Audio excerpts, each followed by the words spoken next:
Pulling back from 12528 Marine View Drive.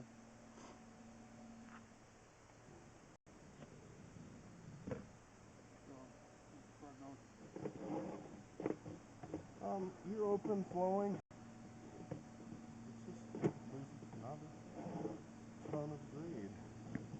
So what do you think we should do? Double flush?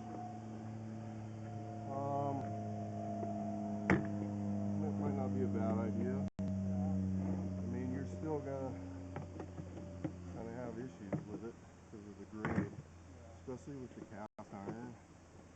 The cast iron likes to grab.